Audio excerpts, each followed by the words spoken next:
മെല്ലെ വിട്ടുകൊണ്ട് പൂർവ്വസ്ഥിതിയിലേക്ക് വരിക. എന്നിട്ട് കാലുകൾ ഇരുവശത്തേക്കും അകത്തുക.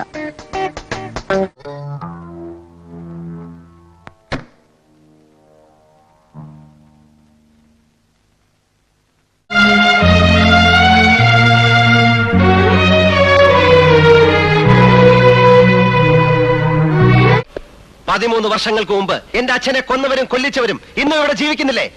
അവർക്കെതിരെ നിയമം കയ്യിലെടുക്കാൻ അധികാരമുള്ള നിങ്ങളെ പോലുള്ളവർ എന്ത് ചെയ്തു? എനിക്ക് ജീവിക്കണം, സ്വസ്ഥമായിട്ട് ജീവിക്കണം. അതിന് തടസ്സം നിൽക്കാൻ ഇനി നിന്റെ കൈകൾ ഉണ്ടാകരുത്. അത് മനസ്സിലാവുന്നില്ലേ? തൊട്ടിത്തരം കാണിക്കുന്നതിലും ഒരു മാനേഴ്സും പ്രിൻസിപ്പലും ഒക്കെ വേണം. അറ്റ്ലീസ്റ്റ് വീടിനകത്തെങ്കിലും. അമ്മയും പെങ്ങമ്മ ഞാനിങ്ങനെ പൂരത്തിന്റെ സാമ്പിൾ വെടിക്കെട്ട് നടത്തണ പോലെ ഈ 6 അടി 1.5 ഇഞ്ചിൽ സവാരി ഗിരിഗിരി നടത്തും. കടകടകടകടാന്ന് ഒന്നും രണ്ടുമല്ല, കുറെ ഉണ്ട്. ശ്രീ പീതാംബരൻ വാഴാലിക്കാവ് പാടത്ത് വെച്ച് എനിക്കൊരു ട്രോഫി തന്നു. ആ ട്രോഫി ഇത്രയും കാലം ഞാൻ കൊണ്ട് നടക്കുകയായിരുന്നു. ഊണിലും ഇത് നീ വല്ല സർക്കസ് കമ്പനിക്കാർക്ക് കൊടുക്കും. ആന സൈക്കിൾ ഔട്ടുമ്പോ ബാക്ക്ഗ്രൗണ്ട് മ്യൂസിക് ആയിട്ട് ഉപയോഗിക്കാം.